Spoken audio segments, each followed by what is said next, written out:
this drives me insane because I could generate leads for anybody as much as possible. If they don't have this one down, it will never work, ever, ever, with 100%, no 99%, like 100%. This three-tiered will work better, not only for ethical considerations, but actually performance considerations as well.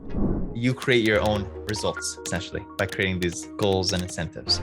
Ultimately, this doesn't affect you one bit. This affects you.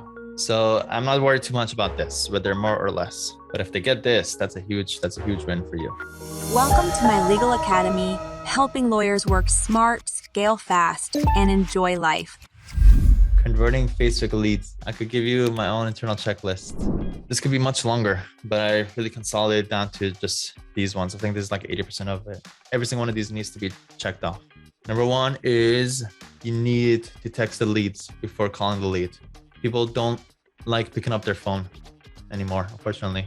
I think it was ever since the iPhone update about 2 or 3 years ago when you get a call from an unknown number, it says likely spam or something like that. People just got used to not picking up phone calls from random numbers. So instead, text the lead.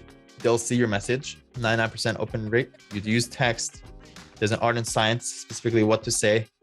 What to say in the text. And we do have a resource for that. There's no one particular text that works best. It really requires testing different things out and also understanding your clients. These are all categorized Calendly notifications, specifically for Calendly. If not, if you go to the second section, is law firm automated texts. This first one, I think, is the one that we use the most. Hi, first name. This is Sam from Mollaei Law. When is a good time for us to talk about this? It's very short, straight to the point. When is a good time for us to talk? If not, you have other options down here. Kind of review it, see which one kind of matches your style. It's all different ones that I've been exposed to, different people running it. A lot of these I've tested on myself. So that's one thing. Text. Make sure you have text. How do you automatically text the lead? As soon as the lead comes in with Zapier. Second is responsive. How quickly do you call up the lead? If you're going to call up the lead minutes and hours later, forget about it. You just lost your chance. There's a huge half-life to these leads. It's literally you have your best chance in the first couple of minutes because that's when they're the hottest. And then it just dramatically drops. So you have to call them literally instantly, basically. Another one. It's huge. It's probably the biggest problem that I see. And this drives me insane because I could generate leads for anybody as much as possible. If they don't have this one down, it will never work, ever, ever, with 100%, no 99%, like 100%. Is the intaker or the VA 100% dedicated to these leads? This intaker cannot be doing other stuff. It only can be calling up leads and following up and signing up. That's it. That's their entire role. They can't also be doing some admin work and this for you. Forget it. I don't care. If you have that kind of work, hire another VA for that. This person is only focused on this. It doesn't matter that their time, that 40 hours and you only get 5 leads a day. Don't worry about that. Big picture, get them focused on that. Make sure that they're 100% dedicated. Is automated text setup, which I guess goes hand in hand with that. Is the lead being called up enough? At least 2 times on the first day, at least 2 times on the second day, at least a couple of times on the third day, 4th day, 5th day, a week later, 2 weeks later, a month later, 10 times. Doesn't matter how many times. Again, there's no set amount, just as much as possible. Last thing is, do we have enough virtual assistants and intakers on these? We're like managing demand, supply and demand. For the amount that we have, is there enough? Is your dedicated VA 24 hours? The VAs, the intakers, it depends on your clients, your potential clients.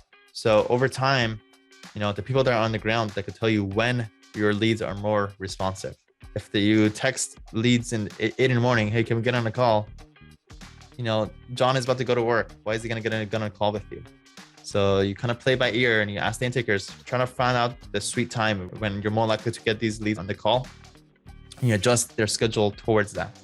So sometimes we found that office hours, like after 5 p.m. is great, like between 5 to 8 p.m. Well, in that case, have your VAs work during that time. If you know that in the morning is not a good time, don't have them work during that time. So you kind of have to adjust things and just be strategic and do it based on actual data or input that you get from your intakers. The other thing that I think is crucial is tracking, creating goals and incentives. TCI. This is huge. Each of these You need to track. You could track their work on a daily basis. It means you could go find out how many calls that they made and how many texts that they made on a daily basis. If you sign them up for a tool like Open Phone Working Central, you'll be able to kind of look that up on their platform. That's the first thing. Second is, did you create a goal for them? Did you tell them, did you set the expectation that your role requires you to sign up 12 clients this month?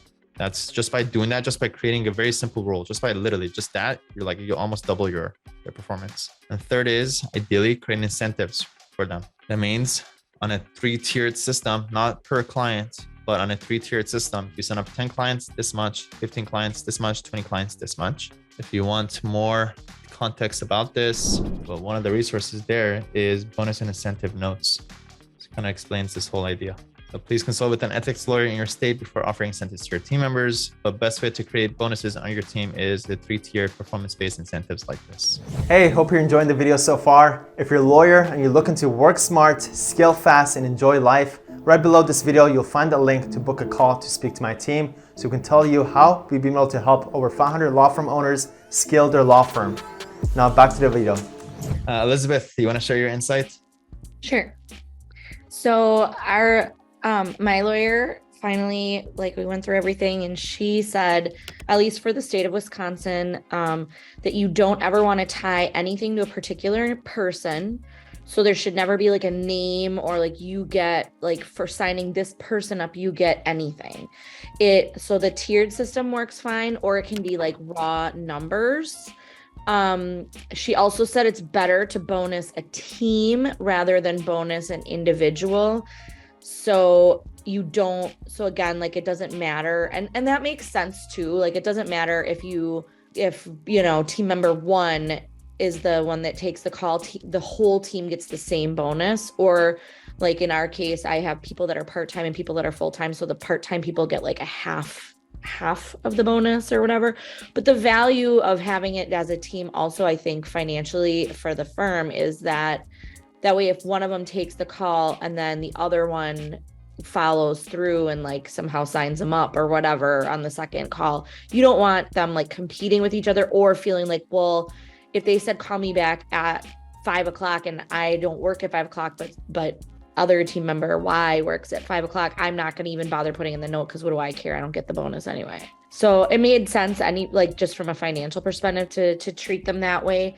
But as a team, which I like, but she did say either you do a tiered system like this, or it's just a pure raw numbers thing at the end of the month or the end of the week or whatever. X number of people equals X, equals, times $5 versus, but don't do a percentage of the sale. So never say your lead is $100, so you get 5% of that or something. She's never ever say that. This 3-tiered will work better than per, not only for ethical considerations, but actually performance considerations as well.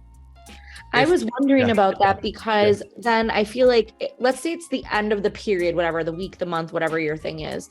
And they're at the person's at let's say 12, and they have 5 minutes left in their shift. Then they're going to be what's the likelihood that I'm going to get to 15? What do I care about this last person? If I'm at if I'm at 12 and I get to 13, that doesn't do me any good. In the big picture, let me explain it on the individual kind of basis. First, if you offer it that way, the first month or two, yes, they'll strive to get as many as possible. But once the bonus becomes standard in their head, then they kind of level off to what they think that they could get, what they're comfortable doing at the pace that makes the most sense. It's that they'll find the equilibrium in this whole system. And the equilibrium might not be what gets them to the next level. What gets to the next level is you go for this level 2. I want you to hit level 1. I want everybody to hit these, by the way. I get happy when they hit this. That means we achieved our milestones. But at least it's going to strive them to go for level 2 and level 3 beyond the equilibrium that they would have got on an individual basis. The other thing that it does is once they hit it, once you see what the new equilibrium is and what new things is, they always hit it. Me and my mentor and our partners, we've been changing these these incentives on a monthly basis, because whatever we create is exactly what they hit. It's crazy, and it's just like we just laugh about it. We're just like used to it by now, but it's just so funny. You create your own results essentially by creating these goals and incentives. So lay it out, create big goals, and you will be pleasantly happy and surprised about what really pans out from these incentives and goals. And so do you change, so you looking at this like 3-tier here, you would like, maybe you see them like a couple of months hitting the 15, then the next month you do what? You change adjust it. to the bottom one, you adjust and then the 15 now only gets you 150, or you get rid of the 10 and now you add 25, and 25 gets you 700. Essentially what they hit becomes level 1 or 2. Level So 1 your or 2. bonus amount doesn't change. It's the number of signups that changes, or both. You kind of have to play by ear and kind of see. Okay. Ultimately, you know, this doesn't affect you one bit. This affects you. So I'm not worried too much about this, whether more or less. But if they get this, that's a huge win for you. So I don't want to focus too much on this. I'd rather give whatever it is, as long as we get this. And do you have any opinion on whether doing it weekly or monthly matters? Monthly for sure. Okay. There's variance in this. There's some weeks that are good. There's some days that are good. There's some days that are bad. There's some weeks that are good. There's some days bad. But month is enough for us to be short enough for something for them to shoot for, but also not too long where it's too far out into the future. So month is perfect.